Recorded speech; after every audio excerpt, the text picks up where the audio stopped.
Hello everyone. তো আজকে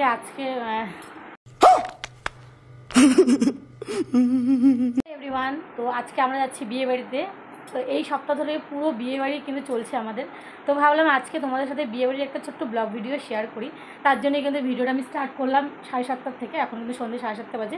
তো দেখো আমি মুখে মেকআপ মোটামুটি করে নিয়েছি। আমরা এখন যাচ্ছি হলো কন্যা যাত্রী, মানে রিসেপশনে যাব। তো মেয়ের পক্ষ হয়ে আমরা আজকে রিসেপশনে যাচ্ছি। আর হলো কে কে যাচ্ছি, মানে বিয়ে বাড়িতে কী করবো না করবো ভাবলাম তোমাদের সাথে একটু ছোটো করে শেয়ার করি। তার জন্যই কিন্তু আজকের এই ব্লগ ভিডিওটা বানানো। তো যাই হোক, মোটামুটি মুখের মেকআপ আমি করে নিয়েছি। এখন ড্রেসটা চুলটা পরে নিই, তারপর ফাইনাল লুক নিয়ে তোমাদের সাথে দেখা হচ্ছে।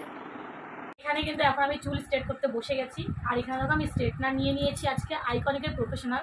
এটা কিন্তু আইকনিকের প্রফেশনাল একটা স্ট্রেটনার। এখানে কিন্তু পাওয়ার তোমার 230 পর্যন্ত আছে।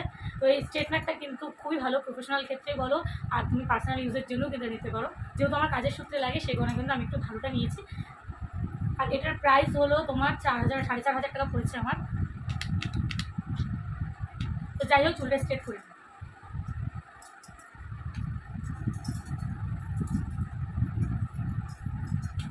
আর তার মধ্যে এই কদিন বিয়ে বাড়িতে হেয়ার স্টাইল করতে করতে আমার চুল কিন্তু পুরো ড্যামেজ হয়ে গেছে।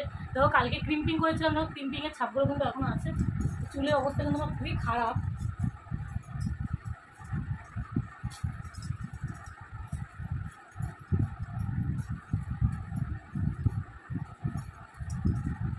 আমি কিন্তু অল্প অল্প চুল নিব আর কিন্তু এটা স্ট্রেট করবো।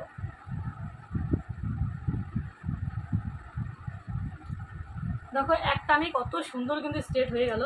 যেহেতু এটা প্রফেশনাল, এর জন্য কিন্তু খুব সুন্দরভাবে স্ট্রেট হয়ে যায়। দেখো একটানেই কিন্তু আমার সুন্দর স্ট্রেট হয়ে গেল। তো যাই হোক, চুলগুলোকে আমি পুরো স্ট্রেট করে নিই। আর তার মধ্যে ফ্যান চলছে না, এই ফ্যানের জন্য আমার আরও বেশি অসুবিধা হচ্ছে।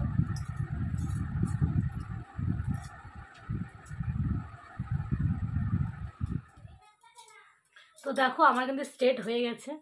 তো আমাকে স্ট্রেটে কেমন লাগছে অবশ্যই কমেন্টে জানাবে। তো আমি টেম্পোরারি নর্মাল করলাম। তো কেমন লাগছে লুকটা অবশ্যই জানিও। তো চলো তাহলে পরে ড্রেসটা পরে নিই, কারণ অনেকটা লেট হয়ে গেছে। এখনই আমি কিন্তু বকা খাবো, কারণ আমাদের টাইম পড়ে মানে যাওয়ার টাইম হলো 8:30টার মধ্যে। তো যেতেও তো টাইম লাগবে, তো বেশি লেট করা যাবে না। তো যাই হোক, আমি রেডি হয়ে তারপর দেখা হচ্ছে। আজ তার মধ্যে এত পরিমাণে গরম পড়েছে না, আর মানে কিছু ভালো লাগছে না। 3-4টা মানে শাড়ি বের করেছিলাম, সবগুলোর মধ্যে এই শাড়িটাতে আমি সবথেকে বেশি কমফোর্টেবল।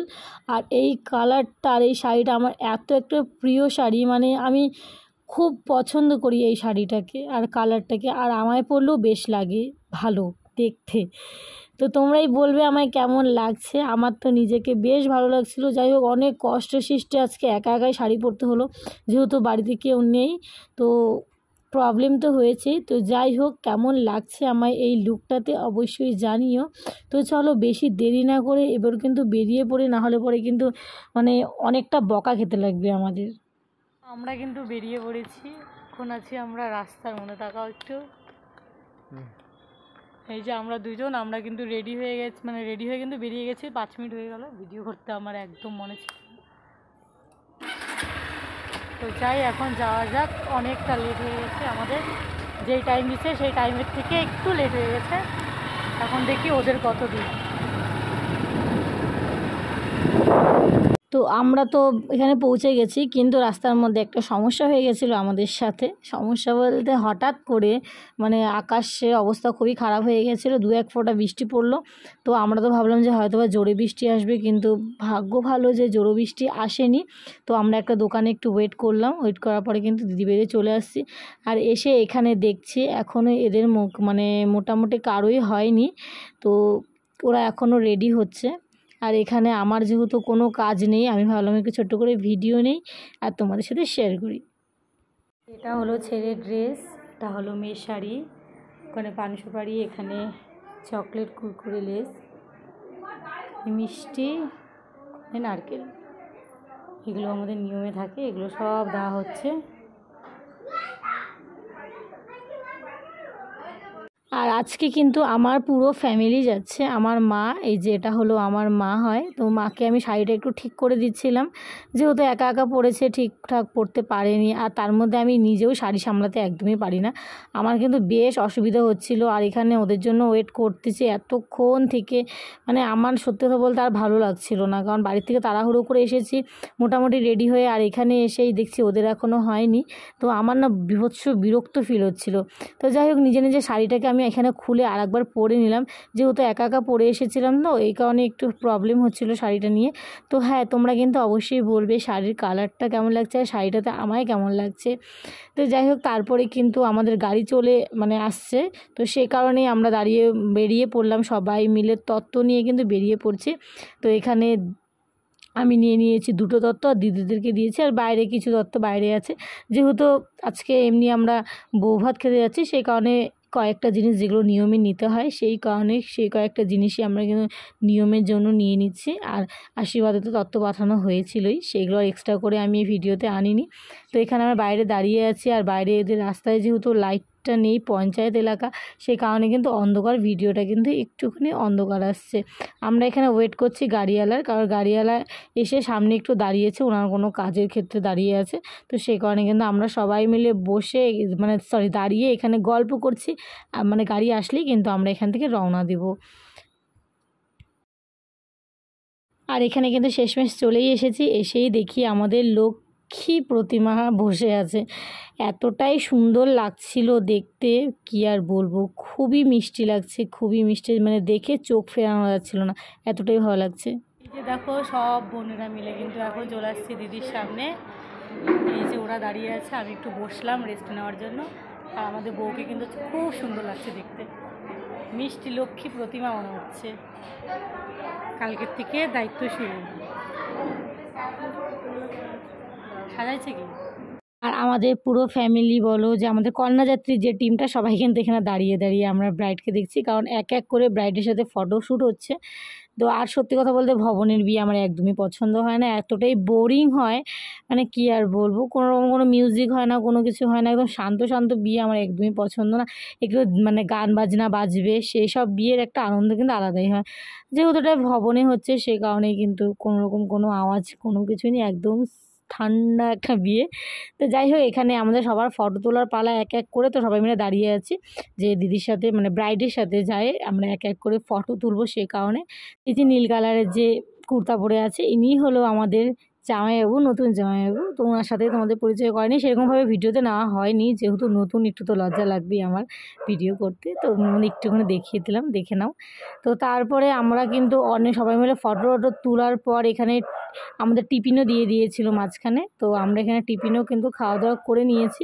তো কোনো কিছু করার নেই, সেহেতু আমরা কি করব, আর দাঁড়িয়ে দাঁড়িয়ে দিদিকেই দেখছি। আর যেহেতু স্টল বসেছে, ভাবলাম স্টলে যাই কিছু খাওয়া যাক।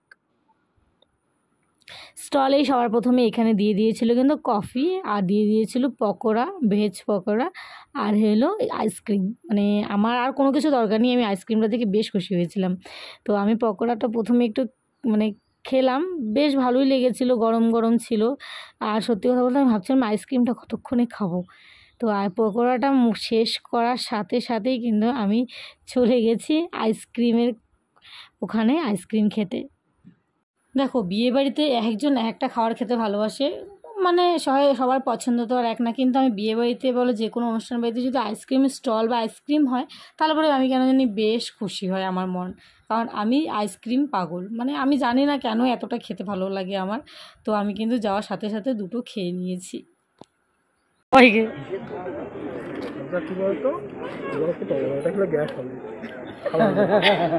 আর এটা কি বলতো, আইসক্রিম এটা খেলে ঠান্ডা লাগে, গলা ব্যথা করে, আর এটা খেলে পেট গরম হয়, পরে গিয়ে পেট গরম হয়। বল, পকোড়া খেলে কি হয়? খাবো তারপর যাবো। বল, পকোড়া খেলে কি হয়? গ্যাস হয়। বলো, আইসক্রিম খেলে কি হয়? ঠান্ডা লাগে। তুমি? আইসক্রিম খেলে ভালো লাগে। বলো, আইসক্রিম খেলে কি হয়? আইসক্রিম খেলে যে ফটোটা তুলবে তার সাথে প্রেম হয়। চলে আসছি আমরা সবাই খাওয়া দাওয়া করতে। তো এখন আমাদের পুরো কন্যাযাত্রী যারা এসেছি তারা সবাই বসে পড়েছি। তার আগে এই ব্যাচ একবার বসেছে, আর এটা হলো শেষ ব্যাচ। আর কন্যাযাত্রী বরযাত্রী তো জানোই সবার লাস্টে খাওয়া দাওয়া হয়। তো আমাদের কিন্তু এখন প্রায় 12টার মতন বেজে গেছে, আর প্রত্যেকের প্রচণ্ড খিদে পেয়ে গেছে, কারণ এতটা লেটে তো বাড়িতে খাওয়া দাওয়া হয় না। আর অনুষ্ঠানের ভেতরে একটু লেট হবে স্বাভাবিক, তো ওইখানে 12টা বেজে গেছে। আমার কিন্তু বীভৎস খিদে পেয়ে গেছে। আর এই পাশের টেবিলে আমার দিদি, জামাইবাবু, বোনরা সবাই মিলে এখানে বসেছে, আমি আমার হাজব্যান্ড আমরা এই অন্যদিকে বসেছি। স্পেসটা অনেকটাই বড় ছিল, কিন্তু যেহেতু টেবিল কম বসিয়েছে সেহেতু জায়গাটা একটু কম। তো যাই হোক, সবার প্রথমে স্যালাড দিয়ে দিয়েছে, আর এটা হলো আজকের আমাদের মেনু কার্ড। তো অনেক খাওয়ার ছিল, অনেক কিছুই ছিল এই মেনু কার্ডের মধ্যে।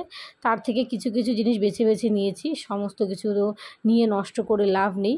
যতটুকু যেগুলো খেতে পারবো নর্মালি সেগুলো জিনিসই আমি সবসময়ই নিয়ে থাকি। তো যাই হোক, এখানে কিন্তু আমাদের খাবার পড়ে গেছে। সবার প্রথমে রাধাবল্লভী দিয়ে দিয়েছে আর চানা মশলা, তো ভালো হয়েছিল খেতে। তো যাই হোক, আমরা খাওয়া দাওয়াটা করে নিই।